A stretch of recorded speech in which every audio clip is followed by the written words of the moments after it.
मुलगा ऑफिसमधनं घरी येतो आणि बायकोला विचारतो आई कुठे आहे. बायको म्हणते असतील त्यांच्या रूममध्ये. आईला बोलवतो आणि म्हणतो आई मला पाणी दे. बायको म्हणते असं का, मी दिलं असतं ना, तुम्ही आईला का बोलवताय. तर तो म्हणतो नाही मला आईच्या हातचंच पाणी हवं आहे. आई येऊन पाणी देऊन जाते. नंतर मुलगा सांगतो आई मला तुझ्या हातचं जेवायचं आहे त्यामुळे तू जेवण बनव. आई जेवण बनवते. दुसऱ्या दिवशी सकाळी उठल्यानंतर सगळं आवरून आईला म्हणतो मला ब्रेकफास्ट दे. सगळी कामं आईला सांगतो, बायकोला काहीच सांगत नाही. मग बायकोला पण जरा विचित्र वाटतं, नवरा माझा असं का करायला लागलाय, आईला का सगळं कामं सांगायला लागलाय तेच कळत नाही. नंतर आईला म्हणतो मला दही हवं आहे, तर तू खाली जाऊन दही घेऊन ये. आई म्हणते नाही रे माझ्या तेवढी त्राण नाही. तो म्हणतो नाही आई तुलाच दही आणून द्यावं लागेल कारण मला तुझ्याच हातचं दही हवं आहे, तूच घेऊन आले पाहिजेस दुकानातनं. बायको म्हणते अहो तुम्हाला झालंय तरी काय, तुम्ही असं का करताय, आईला इतका त्रास का देताय. तो म्हणतो नाही ग मला आईच्या हातचंच हवं आहे, मी त्रास द्यायच्या आहे ना नाही सांगत, पण मला खायची इच्छा होत नाही त्याशिवाय. जर आईचा हात नाही लागला तर मला नाही ते खायचं. मग आई म्हणते ठीक आहे बाबा मी जाऊन आणते. कारण मुलग्याला नाहीतर मुलगा उपाशी राहिला असं आईला टेन्शन येतं. म्हणून आई कोणतीही आई जगातली घ्या, मुलग्याची कामं करायला ती कधीच नाही म्हणत नाही. आणि जर मुलग्यानं तिला काम सांगितलं खाण्यापिण्याच्या गोष्टीत तुझ्या हातचं हवं, तेव्हा तर आईला ते करायला खूप आवडतं. मग जाते दही घेऊन येते. दुपारी जॉबवर गेल्यानंतर मुलगा फोन करतो आईला सांगतो आई माझ्या बायकोला म्हणजे तुझ्या सुनाला जरा ऑफिसमध्ये पाठव, माझं काम आहे.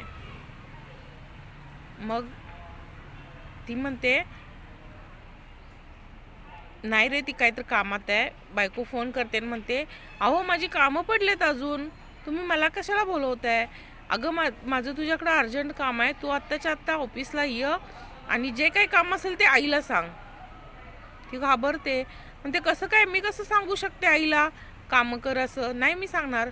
नाही ती कामं काय राहिलेली आहेत ती सगळी आईला सांग आणि आई करेल. तुला नाही सांगायचं ना तर दे फोन मी सांगतो. मग आईला सांगतो तो आई माझं जरा अर्जंट काम आहे तिच्याकडं, तिला ऑफिसमध्ये पाठव आणि जे काही कामं राहिले ते तू कर. मग आई म्हणते ठीक आहे करते. मग ही जाते आणि आई कामं करते. नंतर संध्याकाळी ज्यावेळी तो घरी येतो त्यावेळी बायको जरा सगळं त्याचं वागणं विचित्र वाटून विचारते अहो काय झालंय तुम्हाला, आईला असं का त्रास देताय, आईला त्रास होतोय हे तुम्हाला कळत नाही का. तो म्हणतो तुला माहित नाही, आईला डॉक्टरांनी व्यायाम करायला सांगितलाय. आज 1 महिना झालं मी रोज आईला सांगतोय की व्यायाम कर आई, पण आई व्यायाम करायला मागत नाही. खाली पार्कमध्ये सगळेजण संध्याकाळच्या वेळी आलेले असतात, बसलेले असतात पार्कमध्ये. आईला वाटतंय माझ्या गुडघे दुखत्यात मी जाणार नाही असं आई म्हणते.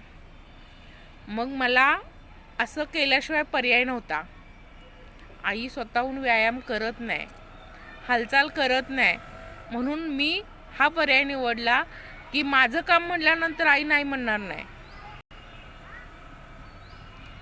बायकोला जरा दिलासा येतो, नाहीतर बायकोला वाटलेलं असतंय हा असं काय झालंय, आईला इतका त्रास का द्यायला लागलाय. तिला वाटतंय की मुलगा मुद्दाम आईला त्रास देतोय का काय. तर काय वेळेला आईवरचं जे प्रेम असतं ना ते प्रेम हे सगळं करायला भाग पडतं मुलांना. आजकाल जरी याच्या विरुद्ध चित्र असलं ना तरी सुद्धा चांगली मुलं सुद्धा आहेत बरं का अजून. तर हा मुलगा त्याला वाटत असतं माझी आई व्यवस्थित राहावी, तिचं शरीर व्यवस्थित राहावं आणि ती जर व्यवस्थित राहिली तर खूप दिवस जगेल ना, बरोबर आहे की नाही सांगा? तिच्याबरोबर जास्त दिवस राहता येईल, हा एक साधा लॉजिक आहे. पण तो जर व्यायाम कर सांगत असेल आणि आई ऐकत नसेल, तर त्यांना हा निवडलेला पर्याय तुम्हाला कसा वाटला नक्की सांगा. मला तर ती म्हणजे कथा आधी वाटलं की आता काहीतरी हा मुलगा काहीतरी म्हणजे आईला त्रास द्यायला लागलाय असं वाटलं. आणि नंतर जेव्हा कथेच्या शेवटी आले तेव्हा वाटलं अरे वा, ह्यानं तर चांगला विचार केलाय, जसं की तुम्हाला पण आत्ता वाटलं असेल. आणि तसं वाटलं असेल तर मला कमेंटमध्ये नक्की कळवा. आणि माझे व्हिडिओ तुम्हाला कसे वाटतात ते कमेंट करून सांगा. जर फेसबुकला बघत असाल तर फॉलो करायला विसरू नका. यूट्यूबला बघत असाल तर सबस्क्राईब करायला विसरू नका. आणि असेच नवनवीन व्हिडिओ बघण्यासाठी मला फॉलो करा.